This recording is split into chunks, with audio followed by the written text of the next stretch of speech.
Salut à toutes et à tous et bienvenue dans Sneaker Spirit, l'émission. Je m'appelle Marie et tout au long de cet épisode, on va découvrir le parcours de différentes personnalités qui portent sur elles la sneakers attitude à travers des surprises que j'ai moi-même cachées dans des box. Notre invitée aujourd'hui est une personne aux multiples talents. Elle a vécu entre Oran, Alger, Paris et Vienne. Elle parle 4 langues et peut-être une 5e.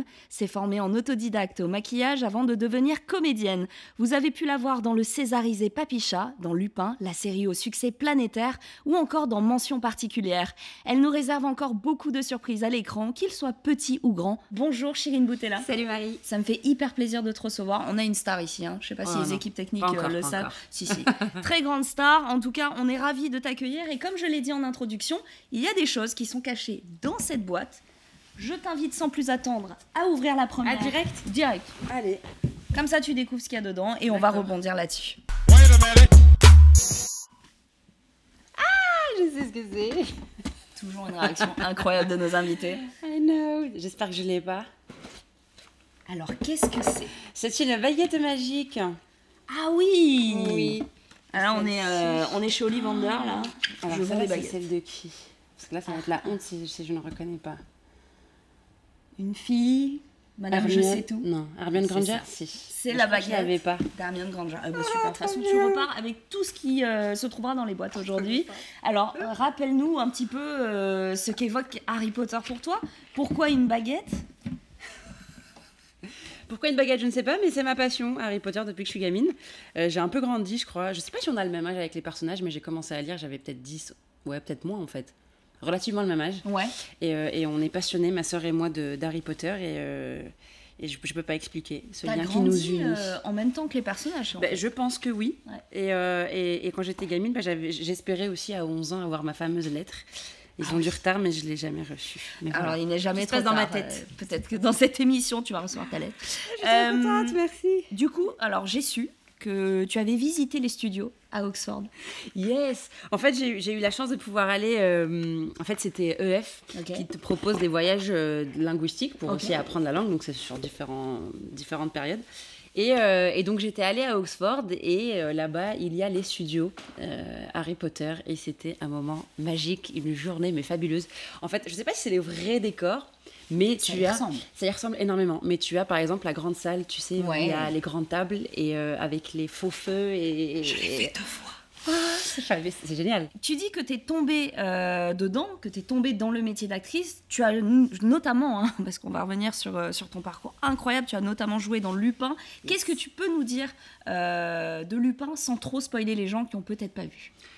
Qu'est-ce que je peux vous dire ? En vrai, la bande-annonce qui est arrivée, donc c'est cool. Lupin, il y aura beaucoup plus d'action. C'est beaucoup plus tendu. Et en fait, moi, la première partie, je trouve qu'on s'installait plus. Enfin, on nous faisait découvrir des personnages, on nous racontait une histoire, on nous expliquait qui était qui et qui faisait quoi. Et là, on est vachement... Enfin, c'est bon, quoi. On est en plein milieu et ça en jette. Et c'est super. Parce que moi, j'ai vu les 5 épisodes. Et c'est vraiment charmé. Même moi, j'étais là, waouh. 5 épisodes, c'est lourd. Ouais, c'est lourd. Alors, c'était comment de bosser avec Omar Sy ? Ça, c'est The Question. C'est un milieu où on s'imagine plein de choses, où on imagine les gens, on imagine la vie des gens. Moi, j'en ai fait partie. Omar Sy, j'ai découvert à l'époque du SAV, j'étais très très jeune. Et en tant que spectatrice et fan. Mais de ouf, mais je kiffais sa personne et il dégageait déjà à l'époque, je trouve, quelque chose de bienveillant, de bon. Et dans tous les films, on le revoit, et surtout essentiellement intouchable. Son rire communicatif. Hyper humain, tout à fait. Et dans la vraie vie, c'est pareil, en fait. Donc le premier contact était très... J'étais extrêmement intimidée, j'étais extrêmement gênée parce qu'il a un vrai charisme, il a une vraie aura. Quand il débarque, il occupe l'espace. On sent que c'est lui. On sent qu'il est là. Ouais. Et c'est assez intimidant, je trouvais. Et d'ailleurs, pour la petite anecdote, à un moment, on faisait c'était pour les essais caméra, donc c'est pour voir la lumière, tout ça. Et on était en terrasse pour voir avec la lumière naturelle. Et à un moment, il faisait froid. Et donc, on rentre. Et il me dit, ouais, ça va. Je sais pas ce qu'il me dit. Ouais, genre, moi, ça fait une demi-heure que je suis dedans. T'as pas 5 minutes, machin, je te plains. J'étais là, non, mais regarde, j'ai froid. Et puis, je lui mets la main. Et là, je réalise que je viens de mettre ma main sur le visage d'Omar Sy. Et je me dis, what the fuck? Du Un coup, peu j'enlève trop ma main. confiance. Ouais, tu vois. Et je me dis, mais en fait, tu te prends pour qui? Et tu sais, je le regarde. C'est Et lui, trop il est très mignon. cool, tu vois. Il Ouais. réagit normal. Et je suis là, oh my god. Et genre, toute la soirée, je suis là, mais quelle bouffonne tu es. grave. Mais pourquoi tu fais ça? Ouais, Je suis grave. virée. Je suis virée. Ouais, il a dû se dire, mais c'est qui? Elle se prend pour qui? Pourquoi elle me touche, machin? Et en fait, pas du tout. C'est juste moi qui m'imaginais ça. Et au final, sur le tournage, bah, c'est un gars comme tout le monde, quoi. Ouais. C'est un gars hyper cool. Il mange avec toi à la cantine. Il est drôle. Il fait des blagues. Hyper pro, par contre, j'imagine. hyper pro, mais il apporte une vraie ambiance positive et il apporte un vrai truc cool et chill et où tout le monde est là pour kiffer ensemble et s'amuser et rigoler, même quand c'est stress, même quand c'est sous pression et tout. Et ça, je trouve ça hyper agréable, des gens comme ça, tu travailles avec eux, il y a un vrai plus humain qui t'apporte, tu vois. Qu'est-ce qui a changé ta vie de tous les jours sur les réseaux, notamment depuis Lupin? Parce que j'imagine quand même que ça a dû vraiment Après, c'est un peu bouleverser ta vie. un process. En vrai, ça n'a pas été en déclic comme ça. J'avais fait un projet avant qui s'appelait Papicha. Et c'est plutôt ça, je pense, qui a vraiment tout changé. J'étais à l'époque en Algérie quand on l'a tourné. Et donc après, je sais pas si eux s'y attendaient, mais en tout cas, moi, pas du tout, à ce succès médiatique, tu vois. En tout cas, au niveau du milieu, c'est un truc de ouf. Les retours critiques qu'on a eu, c'est waouh. Et en fait... Tout c'est vachement bien goupillé parce que c'est à ce moment-là que j'avais décidé de partir et que j'avais envie de plus dans ma vie. Je m'étais dit, la France, ça peut m'ouvrir plus de portes. Donc j'étais partie et Papicha est sorti. Et donc il y a eu un super retour, un super écho. On a fait beaucoup de festivals. Ouais. Ça m'a permis de rencontrer plein de gens de ce milieu-là. Nommé dans plein de catégories, vraiment encensé par la critique. Ah mais vraiment, jusqu'à aujourd'hui, je me dis c'est quand même fou d'avoir vécu ça. Et grâce à ça, j'ai pu du coup enchaîner avec un agent et donc le casting de Lupin. Et c'est comme ça que, tu vois, tout se fait et finalement ça s'enchaîne. Donc c'est au fur et à mesure, c'est évolutif. Après, sur les réseaux sociaux et ma vie au quotidien, je t'avoue que ça n'a pas changé grand-chose. Ah ouais? Ouais, je galère à trouver un appart. Tu vois, c'est la vie normale. La dernière personne justement qui t'a fait cet effet « ok, c'est qui ?» Je vais aller checker sur Instagram, c'était qui? Celui dont je check quand même pas mal le profil, faut le dire, c'est Michel Moron, là, tu sais, celui qui a fait 356 jours. J'ai pas honte de le dire que j'ai regardé ce truc. Sur Netflix, jours. Tu sais, espèce de film érotique. Et lui, tu vois, c'est un mec, par exemple, des fois, parce que du coup, on se compare beaucoup, mais c'est ça, en fait, c'est son personnage, après, c'est son rôle qui fait que c'est the bad boy, tu vois, le mec hyper musclé, tout le temps à poil. Bon, on dirait une pub pour un parfum. Complètement. Tout le long du truc, c'est ça. Et en fait, ces stories, tu vois, je me compare du coup beaucoup, je compare les profils des différents comédiens en voyant en fait ce qu'ils partagent avec les gens, parce qu'il y en a où tu vois, le gars il poste une photo, mais les meufs sont, même pas les meufs et les mecs sont comme des ouf en mode waouh, je t'aime trop, machin. Moi, je poste un truc, tu vois, ouais, putain, t'as une tache sur ton truc, je suis là, les gars, mais ouais, laissez-moi un peu procurer en vous un truc d'admiration. C'est pas le cas du tout. Et ce mec-là, il poste que des stories où il fait. Un air un peu mystérieux, mi-endormi. Ouais, alors ça, j'ai découvert, ça s'appelait Fuckboy Face. C'est une tendance, là, tu vas voir, et sur les réseaux, mais je découvre des comptes. Ça plaît, hein. Et il fait ça comme ça, il a un truc avec ses sourcils tout le temps, il fait là, et puis il fait des petits rires tout seul, tu sais pas. Ça, donc mais j'adore. Non, mais j'aime trop. Écoute, on va passer à la deuxième boîte. Yes. Cette grande boîte, énorme, de la taille d'un bagage cabine, contient autre chose. Et tu vas voir, on va l'ouvrir plusieurs fois tout au long de cet épisode. Qu'est-ce que... Il y a eu un moment de... Qu'est-ce que c'est? Ouais, qu'est-ce que c'est? Oh, vous êtes trop forts, les gars. Oh my God. Ah oui, et puis pas n'importe lesquels. Oui, mon Dieu, c'est des mochi matcha. La maison du mochi. Oh my God. Vous êtes trop forts. Une adresse qui fait des dingueries, on va pas se mentir. Alors, qu'est-ce que le mochi? En quelques mots, pour toi? J'aime trop, je sais pas, mais c'est tellement bon ce truc. Je sais même pas où je l'ai découvert ni quand je l'ai découvert, mais c'est devenu ma passion et j'aime trop ça. Et c'est dur d'en trouver des bons à Paris, mais eux, c'est une valeur sûre que j'ai découvert à Dubaï à l'époque. Ouais. Ah oui, carrément. Donc. Ouais. C'était où mon premier mochi? Parce qu'au début, franchement, tu te dis que la texture est quand même très bizarre. C'est un truc un peu. Alors, c'est un gâteau de riz, hein, très. Pour ceux qui connaissent. Voilà, mais compact. la texture est un peu. Je sais même pas comment on dit. C'est poudreux, on dirait. Non, tu sais, c'est léger. La pâte. Ouais. La pâte, elle est un peu. Enfin, il y un peu élastique. Il y en a qui aiment. Voilà, c'est un peu chelou. Ouais. Mais c'est si bon. Mais ça fond en même temps. Ah ouais, c'est trop bon. Oh, je suis Faut bien mâcher. Il y a 10 personnes qui meurent chaque année au Japon. Étouffées par les mochis. C'est un vrai chiffre. Je me suis attachée avec le sucre, mais j'aime trop. Mais alors, pourquoi matcha en particulier? Ça aussi, je sais même pas où j'ai découvert. Franchement, je découvre des trucs, je sais pas où. Le matcha, j'ai découvert ça. Franchement, je sais pas. Mais j'ai bu une boisson matcha et je me suis dit, mais en fait, c'est trop bon. Et puis j'ai regardé sur Internet et j'ai vu tous les bienfaits. que c'était l'équivalent en énergie du café, je crois, ou en tout cas de la caféine, que ça reboostait l'organisme, que ça avait des trucs de détox, je crois aussi. Et donc voilà, et donc j'en prends beaucoup, surtout avec du lait ou des trucs comme ça. Maintenant j'en fais dans des pancakes, c'est très bon.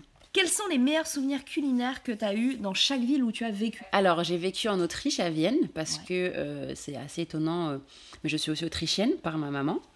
Ouais, c'est assez cool. Et du coup, j'ai vécu à Vienne. Et alors, en Autriche, ils ont un plat qui s'appelle le goulash, qui est aussi un plat avec de la sauce, de la viande, des beaux morceaux de bœuf, avec une sauce assez épaisse qui se mange avec ce qu'on appelle des knödel.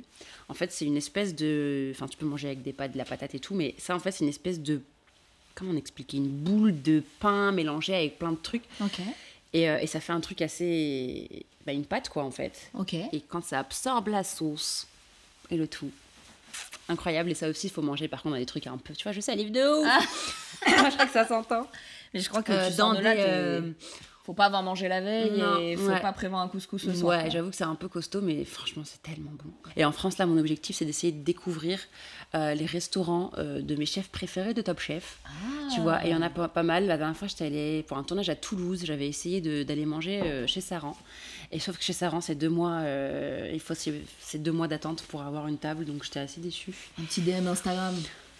Je suis pas comme ça, je suis pas comme ça. Dans quelle ville as-tu appris à faire le cri du corbeau? Qu'est-ce donc? Moi, je fais le cri du corbeau? Apparemment. Ah oui, peut-être. Tu fais le cri du corbeau, et est-ce que tu peux nous faire une démo? Les gars, c'est quoi ça? Je sais même plus si je saurais le faire. C'est un corbeau après le vaccin, ça. Mais joli corbeau. Vous avez sorti ça? Je te dis, on a des équipes... Waouh, je sais même plus. Mais en fait, c'est souvent avec ma sœur où on se retrouve à faire des trucs bizarres quand on croise des trucs bizarres et qui nous marquent sur le coup. Donc je sais même plus. Peut-être en Angleterre, j'imagine. Je sais pas. Est-ce qu'on peut avoir droit la prochaine fois à une story sur ton compte Instagram où tu fais le cri du corbeau avec un air un peu mystérieux? Grave, et je vous tag. Allez. Il est temps de passer à la prochaine boîte. Yes. Je repars avec des mochis et une baguette. What's next? Alors, qu'est-ce qu'il y a dedans?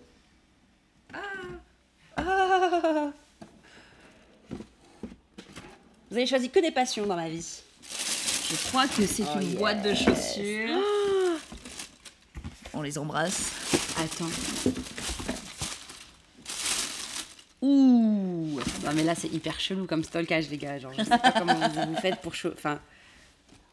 Elles sont très très belles. Est-ce que tu peux les montrer? Non mais attends, mais comment vous faites? Ah mais ils sont bons, on a des équipes. Non mais attends, ils sont là, parce que ça c'est un peu problématique parce que je ne sais même pas si je l'ai partagé avec quelqu'un que en fait j'avais vu cette paire dans une boutique, j'avais essayé, ils n'avaient pas ma pointure, je l'avais essayé en 41, je l'ai trouvée trop belle au pied et je m'étais dit qu'un jour j'irais acheter la 40 quelque part et je l'ai jamais fait. Et là, elle est devant moi, donc c'est quand même hyper perturbant. Ils sont dans ta tête. Là, j'ai le cœur qui bat vite, je flippe. Putain, mais comment vous faites? Elles sont incroyables, donc des bottines crunchy. Ouais, j'aime trop. Elles sont très très belles. Alors ça, mais elles sont sublimes, mais comment vous savez que c'est cette paire que j'allais acheter et que j'ai pas acheté? Merde! Franchement, ils sont bons. Ils sont très très bons. Il est fier là. On a les équipes là, ils sont fiers. Je flippe, comment c'est possible? Alors du coup, c'est un modèle qui paraît assez simple, mais qui est hyper tendance. On l'a vu dans toutes les boutiques. T'as une collection de bottines avec une pointe d'originalité. Est-ce que tu peux nous en parler? Oh, une pointe d'originalité, je sais pas. Mais qu'est-ce que tu aimes dans les bottines en tout cas? Le confort et le fait qu'elles soient hyper rapides à enfiler. Ça me saoule de devoir mettre 10 ans à faire des lacets et même pour les enlever à défaire des lacets. Donc ce genre de pompe, tu sais, tu fais et tu sors et ça va avec tout. Ça va avec des robes, ça va avec des looks chics, ça va avec des looks street, ça va avec des looks n'importe nawak pour aller sortir ton chien. Même avec un jogging. Mais avec tout. Ça passe avec tout. Avec tout et j'aime trop. Et après, effectivement, j'essaie de trouver quand même des paires un peu atypiques. J'ai toujours des basiques, genre des noirs, des camels, blanches moins quand même, mais noires surtout. Et puis j'essaie de trouver quand même des petites pièces originales. En ce moment, je suis à fond sur Vinted. J'ai mis des alertes pour surtout en ce moment, j'ai une passion pour les Converse aussi. Ah oui, je vois parce que t'as des Converse, les nouveaux modèles, je les trouve chambés. Et puis t'en as qui sont un peu originales, c'est avec des couleurs différentes, des motifs. C'est hyper dur à trouver en boutique sur internet. Genre t'as jamais ta pointure, vraiment, parce que vu que c'est des petites éditions ou des éditions limitées. Donc je suis sur Vinted à mort. Et pareil pour les petites bottines, quoi. Ça fait partie des musts de ta garde-robe, tu dirais, le confort, les baskets? Mais ça, c'est ce que je dis, genre en soirée, t'as une belle paire de bottines en résoie, genre t'as juste des Doc Martens avec une super belle robe, tu vois. C'est réglé, une belle coiffure, un beau make-up. Et les gens, voilà, ils regarderont pas, au contraire, ils se diront waouh, mais qu'est-ce qu'elle est originale, qu'est-ce qu'elle assume d'avoir sa robe de soirée avec des. C'est vrai, ça c'est vrai. Et ça, c'est important. On avait aussi une invitée qui s'appelle Diane, qui a été la première à faire, en fait, c'est l'ancêtre du Vinted, son compte Instagram. Elle a été la première à vraiment trouver les pièces et les vendre. Un peu comme la meuf là de Nastigal. Oui, Nastigal, elle a commencé comme ça, ouais. C'est totalement ça. Et du coup, elle, c'était la McCartney, très vintage et tout. Ouais. Donc, je pense qu'il y a des similarités à faire. Ouais, c'est vraiment super. Et d'ailleurs, Vinted, je suis trop contente pour ça. C'est un budget quand même à prévoir. Et en fait, j'avais vendu grave des trucs. Et je m'étais dit, je garde cet argent-là pour m'offrir des pièces dont je rêve, mais que je ne peux pas m'acheter plein pot. Parce que 600 balles une chaussure, c'est quand même quelque chose. Et franchement, toute neuve, 250 balles, blanche. Mais comme je voulais, je suis... Refaite. Le bon plan, Vinted, redonner vie à des vêtements que vous ne voulez plus. Merci beaucoup, Chérine, d'avoir partagé tous ces moments de vie avec nous. Merci à toi. Ça m'a fait hyper plaisir de découvrir plus ton parcours. On te souhaite énormément de bonheur. Quels sont les prochains projets ? J'ai tourné dans une série, une mini-série Netflix qui s'appelle Christmas Flow, qui devrait sortir à Noël, logiquement, qui est vraiment très chouette. Ça a été un pur bonheur de travailler avec toute cette équipe, avec la réalisatrice Nadège Loiseau, avec surtout ma team de meufs, et je les aime tellement fort. Aloïs Sauvage, Marion Séclin, I love you, je pense que tu les connais. Oui. Et ça a été vraiment super, c'était une très belle expérience et j'adore parce que c'est une comédie romantique mais avec un petit fond quand même assez sympa. On n'a pas révélé donc je préfère pas le dire, mais voilà, il y a un fond quand même, il y a un sujet qui est défendu, il y a un combat un petit peu dedans. C'est engagé quoi. C'est engagé et ça j'en suis très très fière et très heureuse et voilà, j'ai hâte aussi de découvrir finalement le résultat. Bah écoute, merci beaucoup. L'émission se termine, n'hésitez pas à la partager où que vous soyez. Vous êtes aussi en podcast, ça fait très plaisir de savoir que vous nous suivez. Chérine, on se dit pas au revoir comme ça puisqu'on va te retrouver dans l'interview Pop-Up. Yes. Vous pourrez également trouver ça sur les réseaux sociaux. N'hésitez pas à les partager depuis Sneaker Spirit. Merci beaucoup de nous avoir suivis. Merci Chérine d'avoir été avec nous. À très très vite. Ciao. Wait a minute.